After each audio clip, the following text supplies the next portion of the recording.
In this video, I'm going to show you how to replace the ATF lines on a VW Autostick. But first, I'm going to clean this thing up. This is another video in my series of things the internet doesn't tell you. If you search Google and ask how to repair a bad Autostick hose, they'll either tell you to buy a new one or take it to a hydraulic shop and get it repaired. I'm going to show you how to rebuild it yourself at home. So this hose is the one that goes from the tank to the pump. It has a steel braided outer line. Now, I'm not sure exactly why VW did that because this is not a pressure line, it's the feed line. I'm guessing for durability because it's right by the tire and it gets rocks kicked up on it, so that's the only reason I can think of. I have found the original braided line on Bellmetric. It's $17 a foot, and it actually has the tracer in here, this little plastic tracer. It's orange instead of blue, but I have seen later model ones with orange tracers, so I'm pretty sure it's exactly what VW used. But I'm gonna use this, which is a -6 AN stainless steel braided line. I got it for like 10 bucks for 2 feet off of eBay. Just make sure whatever you order has ATF compatible line inside.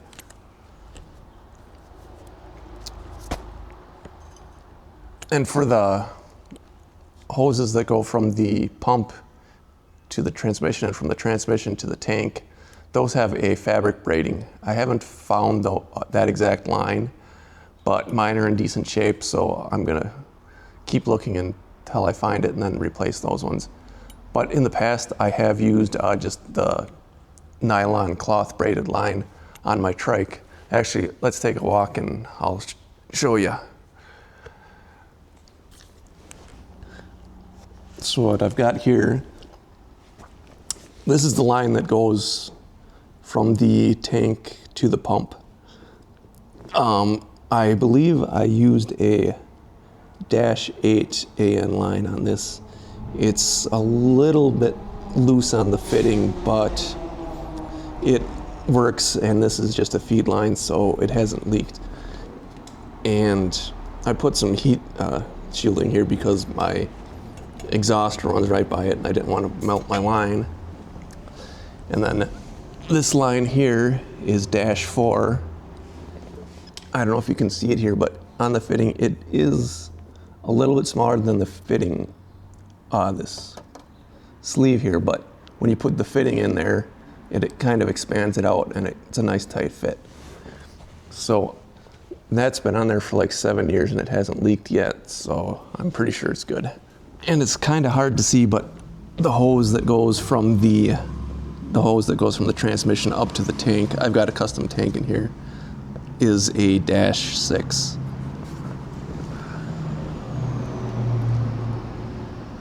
So I'm going to show you how to take the ends off of here.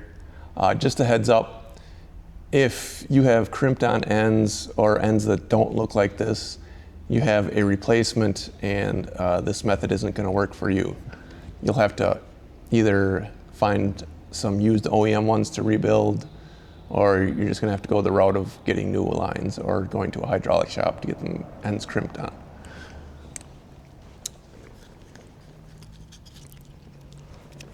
So I'm going to start out, I've got some rubber around here just so I don't damage the sleeve on here. Then you just tighten that up. Okay.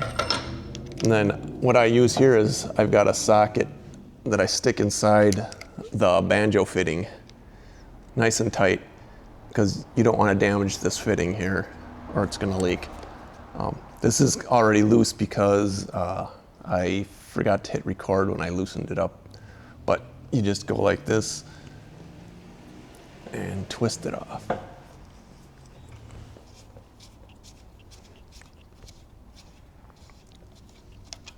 And then you can see right here the end is threaded and it's got a little bit of a taper to expand the hose as it threads in.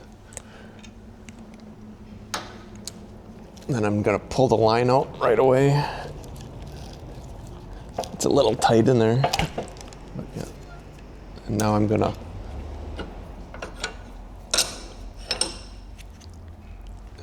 if you can see, it might not show up on camera, but there's threads in here also, so it just, that's what holds your fitting together. And there's this here, inside here is serrated to hold onto the hose. Now I'm going to show you the other end here. This is a little different.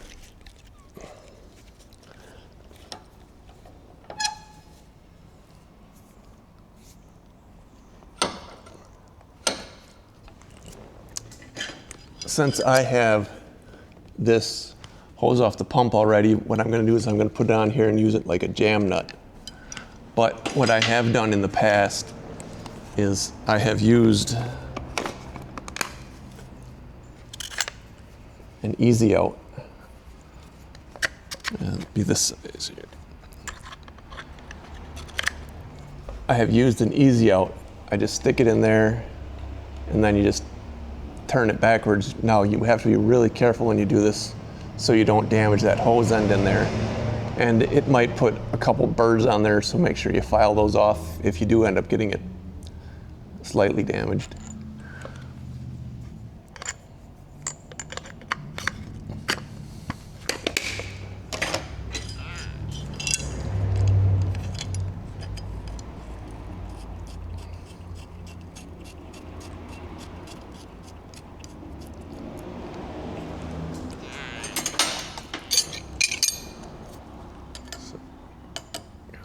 There. Just jam it nice and tight. And then turn it.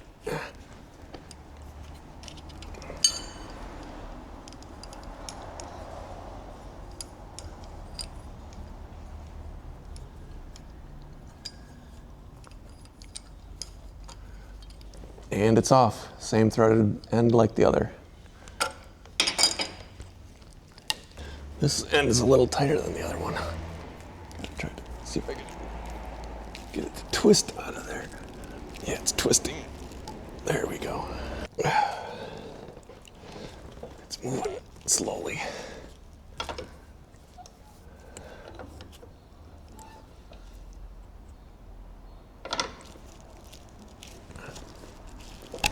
There we go. As you can see, it's kind of crimped down there because the hose expands as that nut goes in there. There's a little corrosion in here, so I'm going to clean these out before I put everything back together. Once I do that, I'll come back. Got the fittings all cleaned up. Time to assemble everything. Now first, I cut the hose. You want to make sure the end is nice and square. That looks pretty good. Then I need to match up the length with this one here. What I'm going to do is I'm going to use a cutoff wheel, so I'm going to wrap some tape around here so I get a slightly cleaner cut.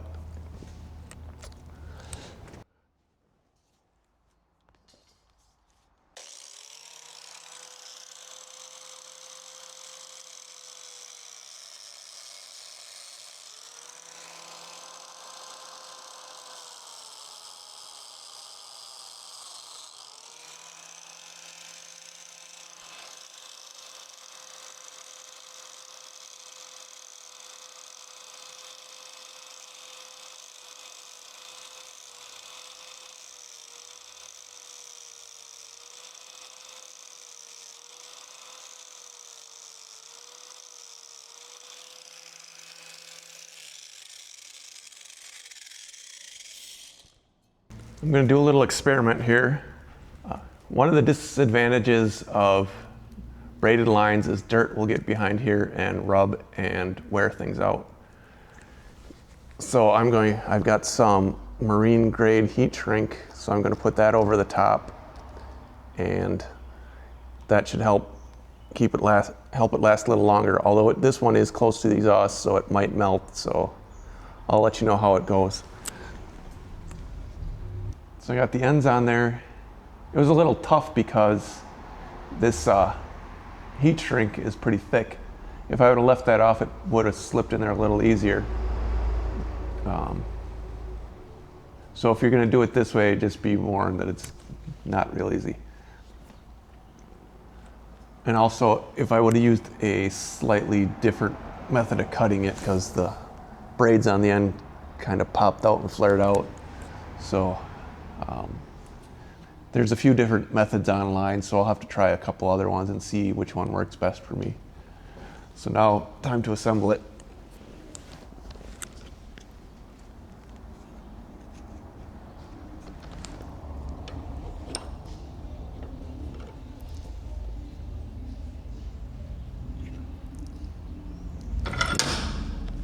It's just the opposite of the way I install it. You just take this and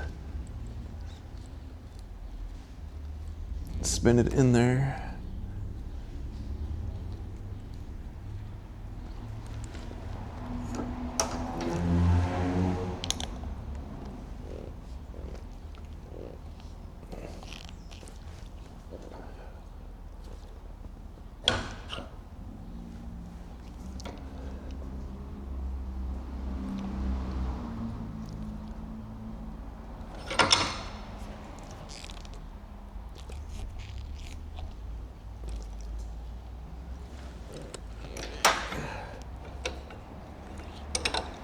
On the other end,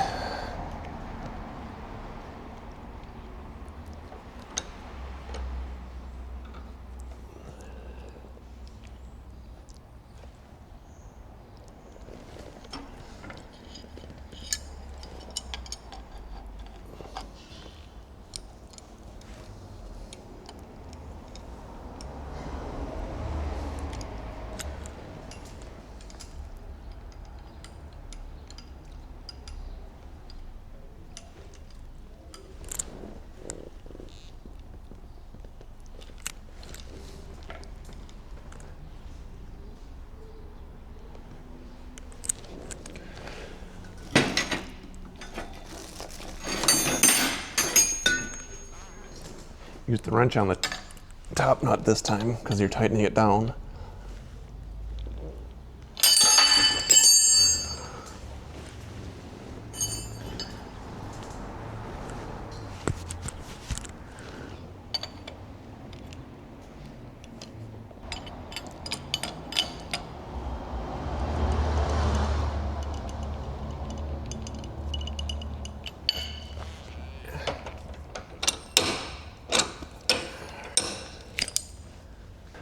Now let's pull my jam nut off.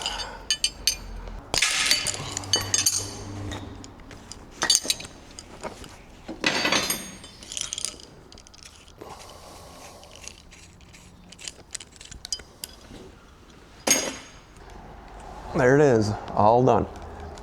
See, it's nice and tight. It's not going anywhere. Still flexible. So there you have it. I went from this to this. I hope this video helped someone out with an Autostick. I know that this question comes up quite often, so if you like this content, remember to like, comment, subscribe, hit that bell notification because I'll be doing a few more Autostick specific videos when the time comes. Catch you on the next one.